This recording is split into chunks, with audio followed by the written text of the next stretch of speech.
Officer of the Coast Guard Yard, and I'm your host today for Baltimore's first ever Baltimore Area Command Diversity Day. There has been an enormous amount of effort put into this, as you see behind you, and I think we're representative of all our backgrounds, all our work backgrounds, and I encourage you, as you see the people in the t-shirts who have been putting this together for the past 3 or 4 months, to give them a hand and say thank you as you're walking around today.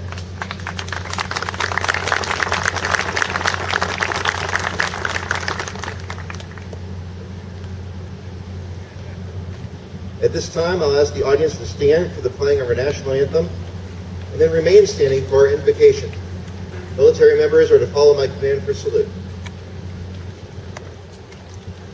And salute.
Ready?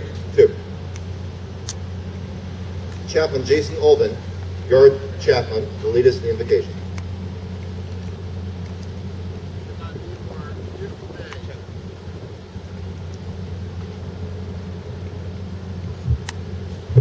Well, it could not be a more beautiful day, and so I invite you to join me in giving thanks through prayer. Gracious God, you displayed your master artistry when you created us as your people. You breathed life into each man and woman and made each one different from the rest. It was never your plan for all of us to be the same, to look alike, to act alike, to speak alike. But it was your intent for each of us to appreciate the differences among us, to embrace what we have in common, and to embrace that which is uncommon, to value the traits that we all share, and to value the traits that are unique to individuals, to groups, and to races. On this day, we come together to recognize, learn about, and appreciate the diverse nature of who we are as your people, and the great diversity in what each of us bring to the Coast Guard. Be with us this day and open our eyes to fully appreciate the words of each of our speakers, the presentations of those on stage and in booths, and the tastes of all the various foods prepared for us today. Heavenly Father, we ask your blessing upon our time together this day. As a day of diversity, challenge us to think beyond ourselves and humble us enough to appreciate the things that make us different. Move us in new ways and create a broader, deeper vision within each of us.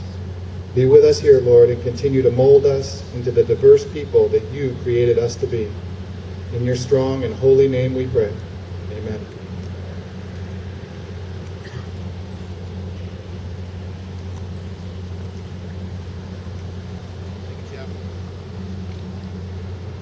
Thank you, Chaplain. Please be seated.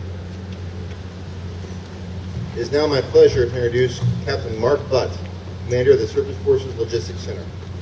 Captain Butt. Good morning, everybody. Can you hear me in back? Okay, can't hear me in back? Hopefully. The goal is not necessarily hearing me, but our featured speaker. So if you're not hearing me as I'm talking, or if you're barely hearing me, turn to the person behind you and you guys start moseying this way, until you can hear us.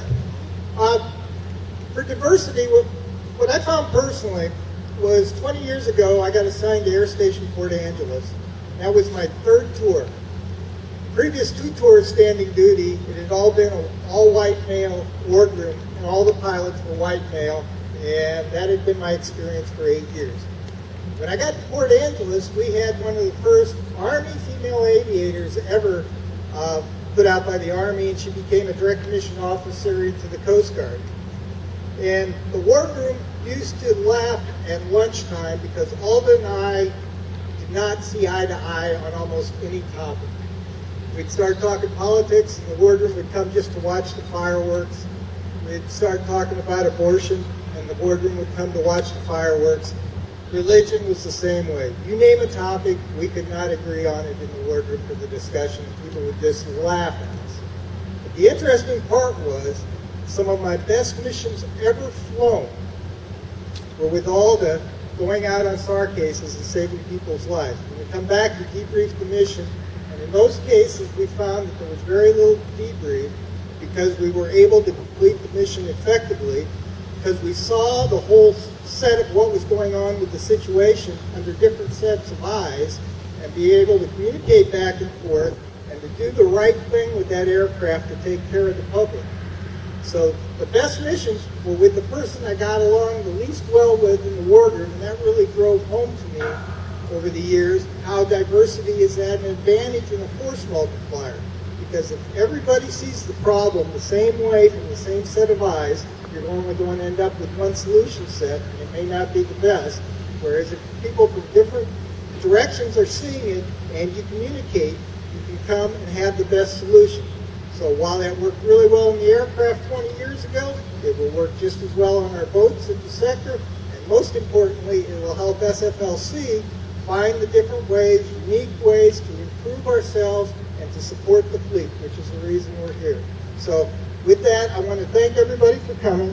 I specifically want to thank some folks off the Diversity Focus Committee, starting with Donald Merrill, Juan Rivera, Nicole Clark, Barry Brindle, Shek Kwan, Pete Edmonds, J.T. Taylor, Charmaine Jacobs, David Parker, Tamara Jacobs, Miranda Straker, Casey Lawrence, Jackie Warfield, Victor Tran, Judy Lenore, Lester Delney, and anybody else I miss, I apologize for missing. I was trying to get everybody who was really involved, but these folks did a wonderful job. Let's give them another hand.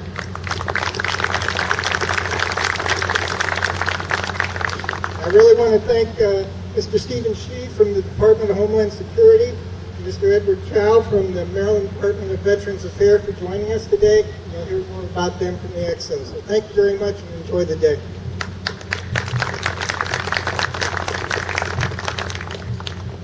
Thank you, Captain. I will add one more person to your list, sir, Miss Gloria Towns, so I don't think this would have happened without Gloria.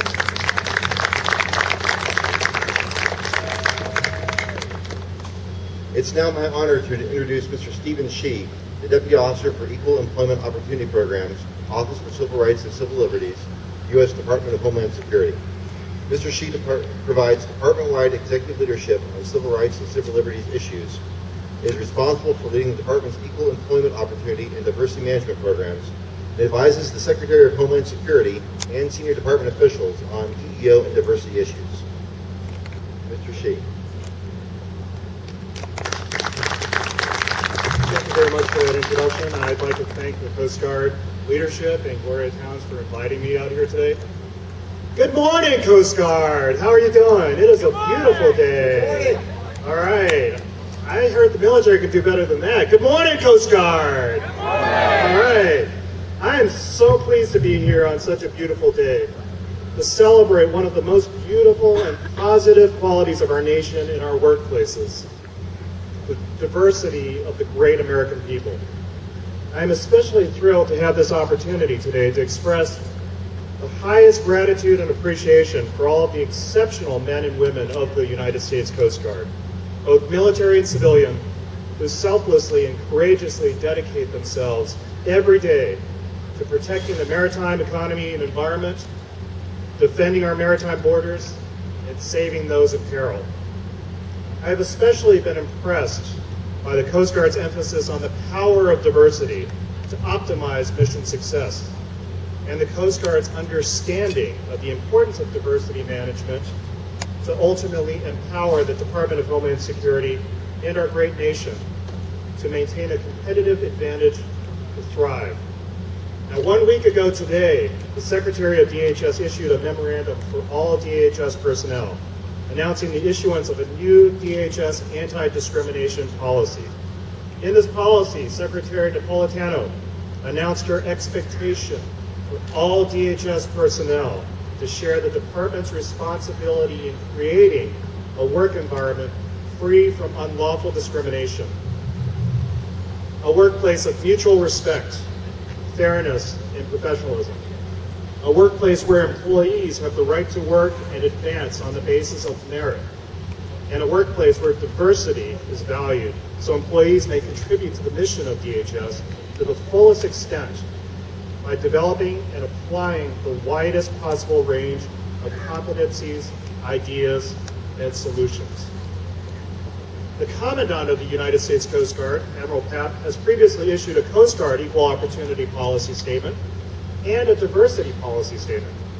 In these statements, Admiral Papp reinforced the Coast Guard's commitment to providing a workplace free of discrimination for all Coast Guard personnel, including active duty military members, drilling reservists, civilian employees, and auxiliary volunteers, in order to adhere to the Coast Guard's core values of honor, respect, and devotion to duty, all with an aim to promoting positive command climates and to enhance mission readiness and execution.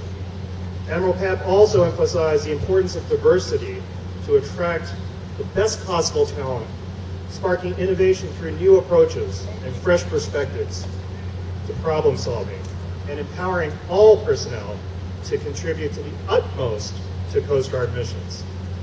Now, I'd like to make 2 points about diversity. First of all, can you imagine a world without diversity? A world where everybody looked the same, everybody dressed the same, everybody had the same interests, the same strengths, the same weaknesses, the same knowledge, the same cars, the same house, same language, same culture, same tastes, and there was no variety. It would be a very boring world, wouldn't it? Can you imagine you'd wake up in the morning, you'd have your one outfit that you'd wear for the rest of your life. It would make things easy. You wouldn't have to go shopping or figure out what you're going to wear that day. But you would have one outfit to wear. We'd have one pair of shoes, one tie. If we were interested in learning about something, we'd have one book to read over and over again. For entertainment, we'd have that one TV show to watch over and over and over again. We could go out to the movies and watch that one movie repeatedly over and over and over again. Every single beauty contest would end in a tie. And when we decided where we'd want to go on vacation, we'd have that one place to go to. And it would change our conversations from, what would you like to do? I don't know, what would you like to do? To, what would you like to do? Well, we've only got one choice. Let's go back to the park. It would be a very boring world, don't you think? Similarly, can you imagine eating one food for the rest of your life? Every single meal for every single day of your life. I'm a huge fan of peanut butter and jelly sandwiches. But I can't imagine how tiring and stale it would get eating peanut butter and jelly sandwiches every single meal, every single day for the rest of my life. When we go out to an ice cream store, for example, do we go to an ice cream store that sells one flavor of ice cream? No. We go to an ice cream store that sells 31 flavors or more, right? Because as much as some of us may like vanilla or chocolate, we also enjoy other types of ice cream on occasion. Strawberry, chocolate chip, mint chocolate chip, cookies and cream, rum raisin, pralines and cream, chocolate chip cookie dough, chocolate fudge, Rocky Road, black walnut, butterscotch, ribbon, eggnog, cheesecake, sherbets, not to mention flavors like Cherry Garcia, Chubby Hubby, Chunky Monkey, Coffee and Heath Bar Crunch, and don't even get me started on soft ice cream cones hand-dipped in chocolate or blizzards. Basically, you can tell I'm an expert in diversity of ice cream. The point is, ultimately, diversity is wonderful. Diversity is what adds flavor to life. Now, the second point I'd like to make is that diversity is not just about differences, as we tend to think of when we think of diversity. Diversity, ladies and gentlemen, is about similarities as well.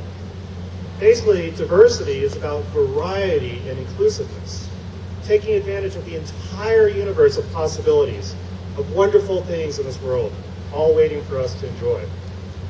But even in an ice cream store, we value and appreciate diversity, just like in the workplace, not because of the preferences of our customers, or even necessarily just to enjoy variety.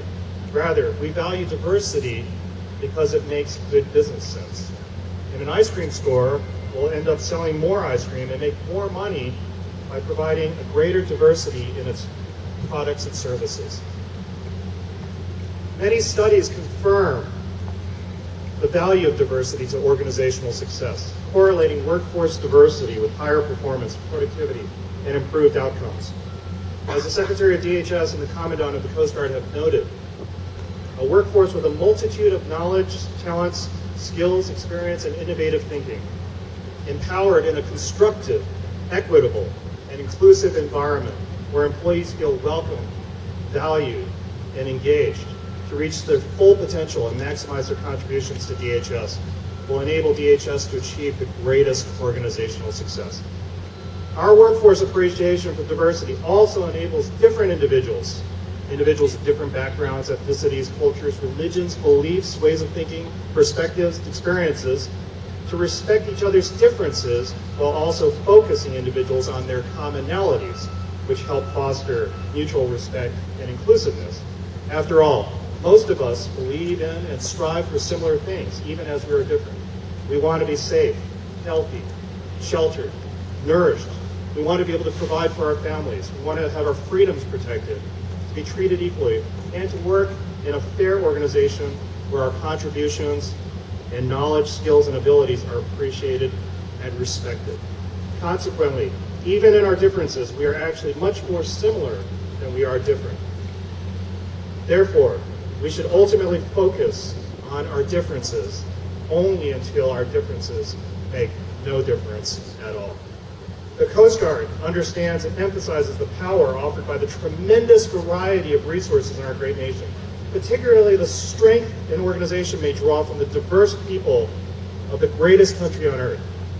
It is this diversity that will enable all of you, all of us, to optimize the Coast Guard's mission effectiveness and to maintain the Coast Guard's commitment to Semper Paratus, always ready.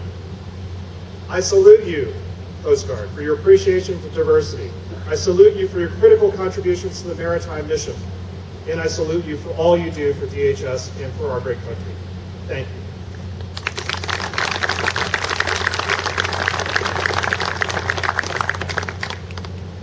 I'm actually going to hold off on the introduction of Secretary Edward Chow. Secretary Chow is the keynote speaker for the Asian American group, which is immediately following the main presentation here, and I don't want to steal away from Kwan's thunder. So, I would like to call Captain Butt up to stage one more time for some recognition and some thanks. We have, I'd like to call Secretary Chow and Mr. Shi up.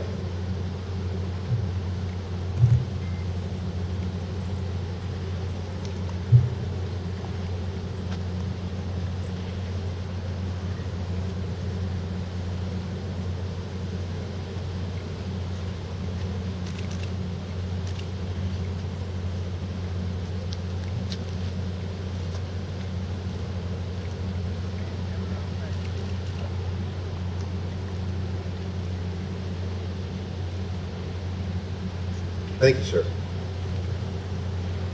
I'd also like to call up this time Miss Gloria Towns, who without this could not, I don't think this could have happened today. Miss Towns, can you join me, please?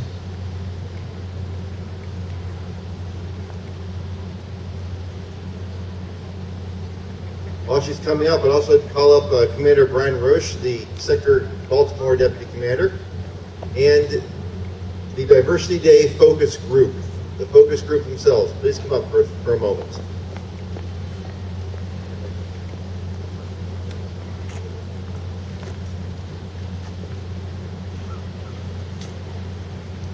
Ms. Towns.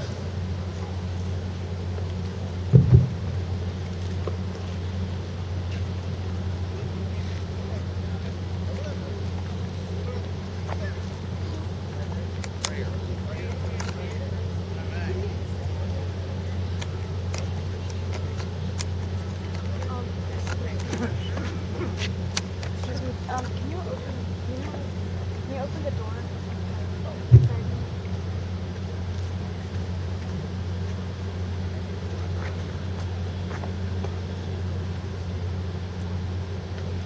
Good morning, everyone.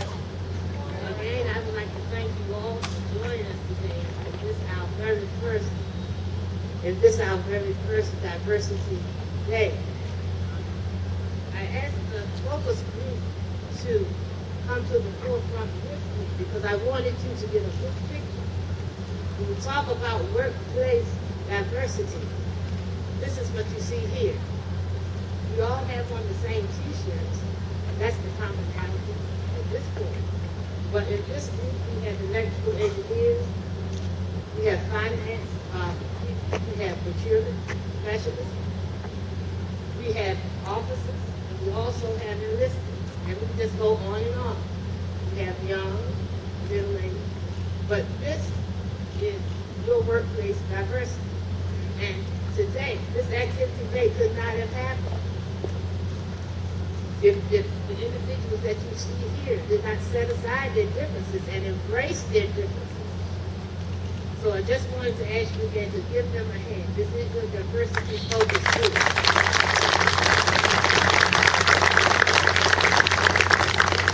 And I would also like to thank the many volunteers that came out and joined us also.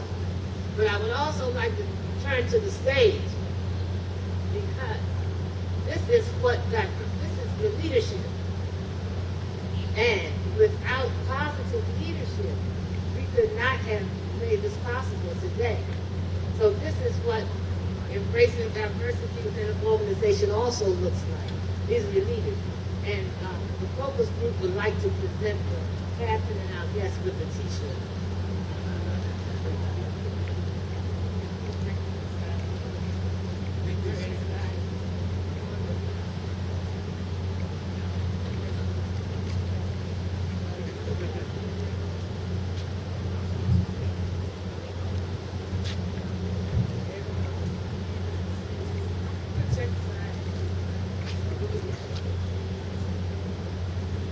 Okay. All right, thank you very much.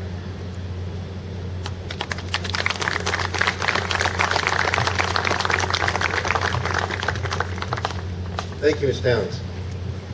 Now, for today's events. There will be two main portions today. We have what's going on stage up here will be the focus for each individual group. We'll be kicking off with the Asian American group and working through the various groups that we have here. Everyone has about a half an hour stage time. While that's going on, concurrently, if you will, we have the World of Work tent, which is the main tent in the middle. We have the various tents for each diversity group ringing around the edge. Over the side, we have a station Ant in the MSU deployable trailer.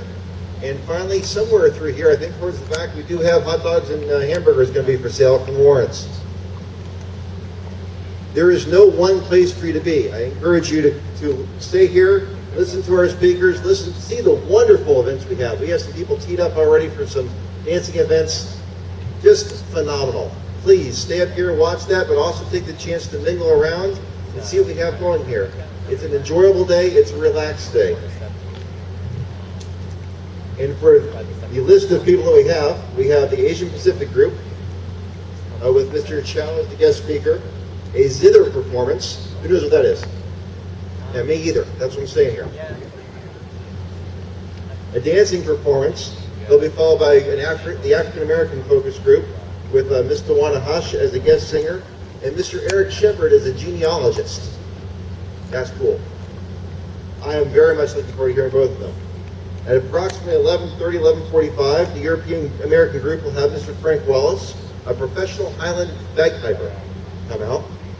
And they'll be followed by the Hispanic American group, highlighted by Panamanian dancers. And finally, we'll close with the Native American people's presentation.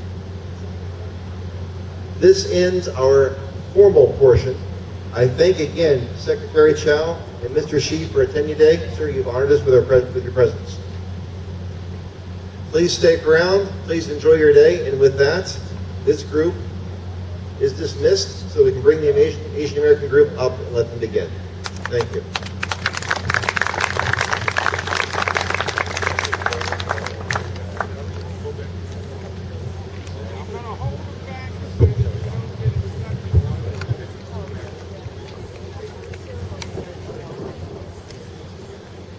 Hello, good morning. The first group is Asian Pacific Islanders. That includes some over 30 or 40 countries from Asia and Pacific Islands. And out of that, it was very difficult to present much, but we decided to give you the best. You know, India and China. So out of so many Asian Pacific countries, we picked up only two representations, India and China. So first I'm inviting a group from India, it's called Nritya Shala, that means dance school. The children are high school students, they have been learning for almost 8 years. So they will be giving some, you know, Indian movies. They are as famous in the world as Hollywood. They are very famous, they make so many beautiful dances. So their first dance will be an Indian movie dance. And then there will be another dance called Bhangra, which I will come back. Please come on, Nritya Shala.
Ladies, thank you. That was amazing. At this time, it is my honor to introduce Secretary Edward Chow, Maryland Department of Veterans Affairs. Secretary Chow was appointed the Secretary of Maryland Department of Veterans Affairs on September 1st, 2009, after serving as Director for Programs for the Asian Pacific American Institute for Congressional Studies. He was also Deputy Assistant Secretary for Policy with the United States Department of Veterans Affairs, the City Administrator for Kent, Washington.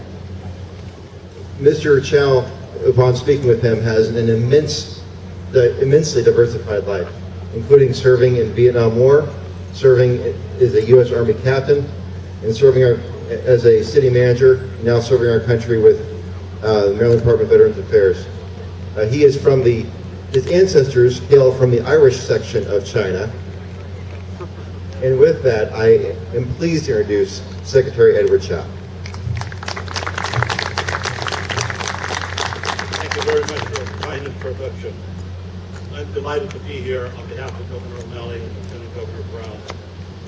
This position of Secretary of Veterans Affairs is wonderful, it's exciting, and it's awesome to be helping 471,000 veterans in the state of Maryland. By the way, I see the people that are in uniform out here are obviously in the military. Are there any veterans that are in civilian clothes? I see many of them. Thank you for your service. And I want you to know that if Maryland could be of service to you, just let us know. Call my office. We can probably help you out. I want you to know that diversity started with me many, many years ago when I joined the service. I volunteered for Chinese language school because that's my background, and they said I wasn't qualified. So now the Army taught me how to say, Entschuldigen bitte, es tut mir leid, dass ich nicht Ihre Sprache sprechen kann, which obviously is German. And I was very fortunate about that. I went to Vietnam, I volunteered for Vietnam, and when I went there, I went up to my senior chief, your equivalent to senior chief, my first sergeant, and I said, First Sergeant, I want a list of the top 10 riflemen in the company. So he made up a list of 10 names. And number one man on the list was my name because I fired on the Army Rifle Team. I didn't want to do the job, so I scratched my name off the list. Number two man was from Czechoslovakia or Hungary. Fired on the International Olympic Team for his country. But he couldn't speak English without a heavy foreign accent. So I scratched his name off this list. Number three man was from the state of Tennessee. Anybody from Tennessee? One. Number four man was from the state of Virginia. Anybody from Virginia? Yeah, many more. So I made the man from my Tennessee, my driver, the other man, my radio operator, and wherever I went in Vietnam, one used to always go ahead of me and say, y'all be careful here. We got this here Chinese captain. He on our side. I'll be darned if I was going to be shot by an American. You know, I was very excited to be here because I wanted to learn more about the Coast Guard. When I was in Vietnam, I served out of Nha Trang, which is MACD headquarters. And down the road from us, about 25 miles, was a Coast Guard post. And I think they had 13, 20 some odd men. And any time Charlie or the Viet Cong wanted to take them out, I think they could have. So the bravery that they expressed or showed there was renowned to us Army people. You know, we think of the images of rice paddies and the jungles in Vietnam, but we don't know about the shoreline. And that was where the Coast Guard was. The significance that, in fact, 8,000 Coast Guardmen and their staff served in Vietnam. 56 different combat vessels were assigned to duty there and played a significant role in securing Vietnam's 1,200-mile coastline. They destroyed enemy shipping, supplies, supported our ground units. In fact, one of the units that was reported to me was surrounded, in fact, being ready to be overrun by the enemy. They called for air support. They couldn't get it because of low-flying fog, or low-lying fog. They couldn't get any choppers in because they were deployed elsewhere that was being hit. And finally, a fact, an Air Force plane, one of those light planes, came down underneath the fog, flying barely at treetop level, called in artillery, and from what we heard, it came in from a ship. Could have been Coast Guard, could have been a Navy. But that fire came in, suppressed the attack of the enemy, thus saving that particular unit. And I thank the Navy and the Coast Guard people. By the time the Coast Guard left, cutters had cruised over 5.5 million miles, participated in nearly 6,000 naval gunfire missions, and boarded nearly 250,000 junks and sampans. Great job. In addition to the patrol craft and cutters, 12 Coast Guard aviators flew in Vietnam between 1967 and 1968. They flew with the Air Force as part of the service exchange program out of Tuluwa and Da Nang, as well as from Thailand and from the Philippines. 7 Coast Guardmen died in Vietnam. 2, tragically, were from friendly fire. The third was a Coast Guard pilot named Lieutenant Jack Ritchie. I was honored to represent our National Veterans Association, the Vietnam Veterans of America, at his burial in Arlington after his remains were recovered after being lost for all those years. In our history books, we have learned a lot about the contributions of our ancestors from Europe. And all of us who have come from different parts of the world to this country have something in common. And I'll bet you were taught the same thing my parents taught me. The first thing they taught me as a child was "Nei yu oi papa mama daya." That's Chinese for you must love your father, mother, and family. The second thing they taught us was "Nei yu oi me gok." You must love America. So I joined the Army. I volunteered for Vietnam. My brother went in the Navy. My other brother went in the Air Force. And like many of you veterans, you all did it based on that fact. So most Americans, since I'm going to be dealing with a lot with the Asian part of this, I'm going to concentrate my remarks on the Asian American contributions. And most Americans are aware of the many contributions of different ethnic groups. For instance, Crispus Attucks was the first African American to die in the Revolutionary War, and African Americans have served since then. I saw that sign over there that said fastball or don't forget the African American unit in World War II that held Patton both through Germany and France, and that was the Red Ball Express.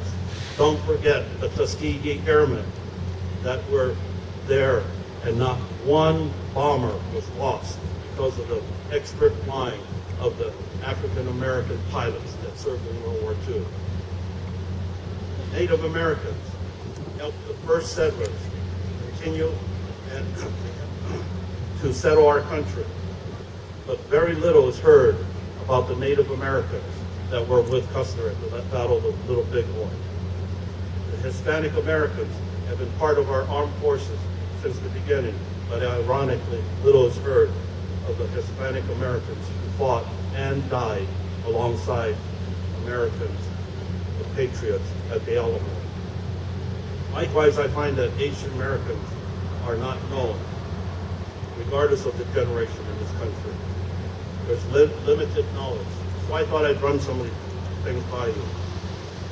I was informed that Asian Americans went all the way back, and I researched that they served as far back as the Civil War. We served on the north side, and we served on the south side. So even then, Asian Americans were politically correct. Records show that many came from China, and they were given different names. If you were to go to Gettysburg, if you were to go see the gymnasium where they have the rendering of the battle, on the pictures alongside the second floor or the upper level, there's a picture of an Asian American, a Chinese American that was in that battle. Some years ago, I met a Mr. Arthur Liu from Philadelphia. He was the acting commander-in-chief of the United Spanish War veterans. And he astounded me when he informed me that every ship that was in the Battle of Manila Bay, there were Asian crew members. Now, I haven't found much about World War II, but I do know that Lee Sung-ki received the Distinguished Service Cross, which is the second highest medal for bravery. However, it was during World War II that Asian Americans faced their greatest challenge.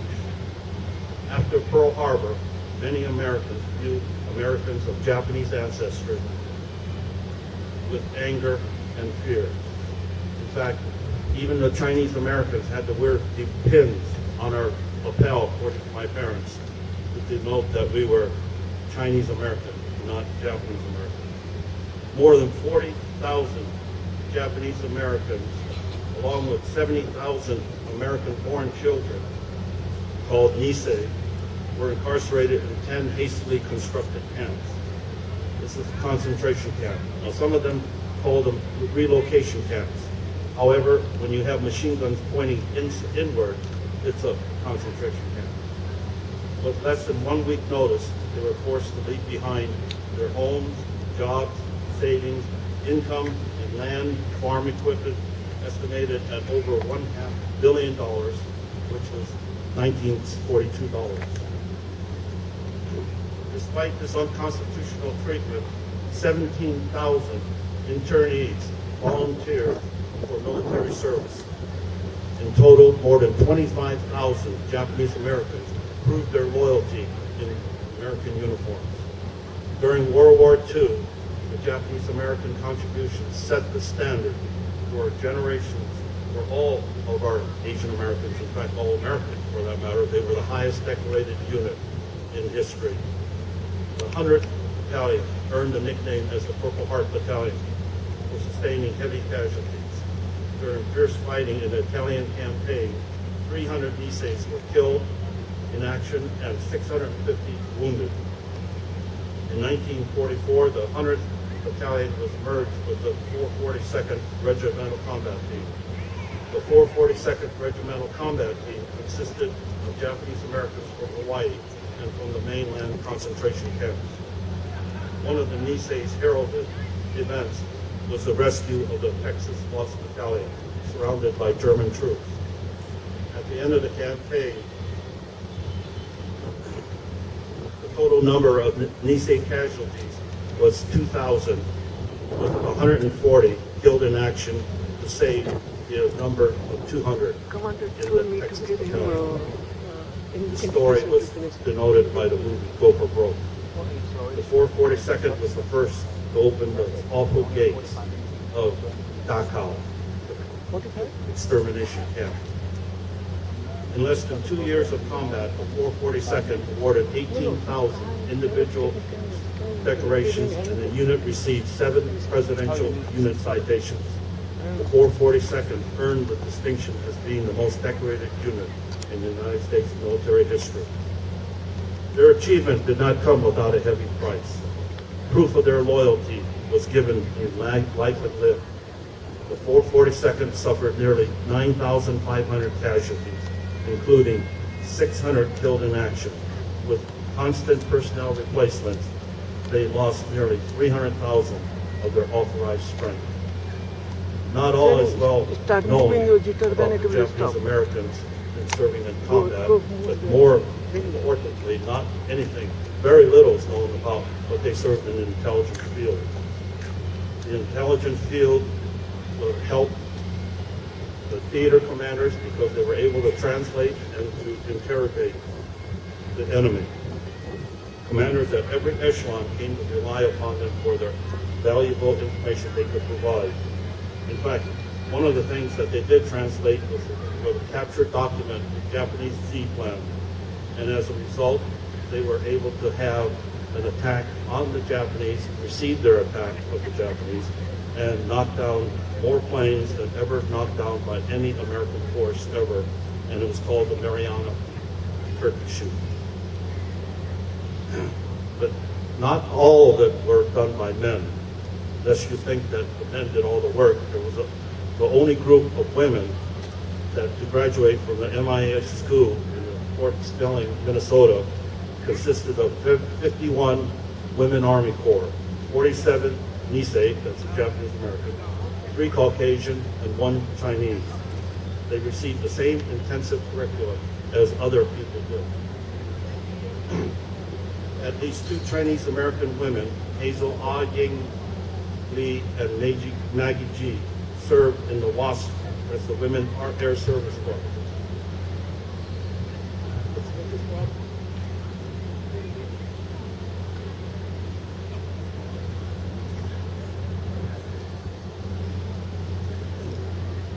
So, these women Air Force people would fly planes back and forth, thus allowing men to perform the combat missions. More than 22,000 Chinese men and women served in all branches of the military, with 70% in the Army, including 25% in the Army Air Corps, with a few Chinese Americans serving as combat pilots. So, Asian Americans served. Now, I'm not telling you these stories because I love war. Those of us that have been in war know how bad war really is. But I'm just telling you these stories because it demonstrates that all of us, regardless of where we came from the world, have come to this country, and because of the culture and diversity that we have contributed to the strength of this country. So, I cannot imagine a more effective message to counter the hatred some individuals feel for our country. As a nation begun by immigrants, joining our Native American brothers and sisters, we have a history of becoming an icon for the rest of the world, a bastion of freedom and liberty. So I leave you today with the thoughts that we, in the Asian American community, armed forces, have joined the rest of the world in making this country, America, the best there ever is. God bless you. God bless America. Thank you.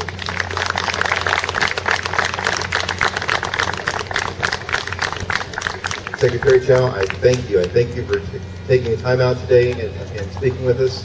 I thank you for your service, sir, and your words of wisdom.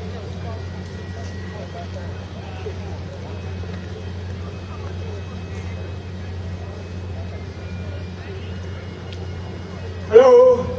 Now it is time to listen to some enchanting Chinese music. The instrument is called Chinese jitter. The player is Karisha Kwan. She is sophomore from South River High School, and she has been learning the instrument for many years under teacher Lily Jiang. The piece to perform today is Jasmine flower. That means a very fragrant flower. The music should be different, bad. Please come on, quick.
our Asian Pacific Islanders cultural presentation.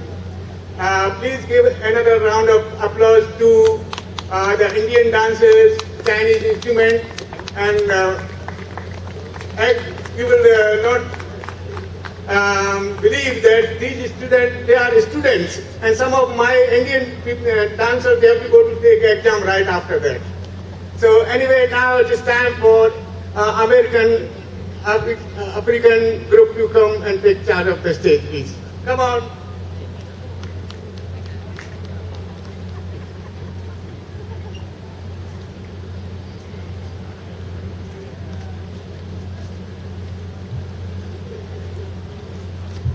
Good afternoon. I'm Petty Sabelli. Today I will be presenting the African American Culture Group. Our first guest is Miss DeWanda Glamour Hush. Miss Hush, I really don't need a bio for you. She's a powerful singer. She hails from Newark, New Jersey. She's been singing since the age of 4. Miss DeWanda Glamour Hush captivates audiences around the United States. Without further ado, I give you the talented Miss DeWanda Glamour Hush.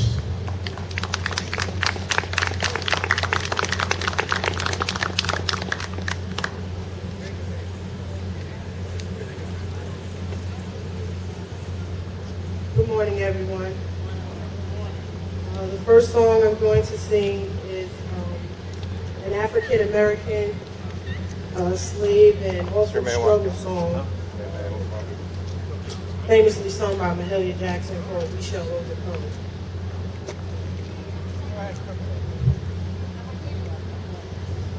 We shall overcome. We shall overcome. We shall overcome.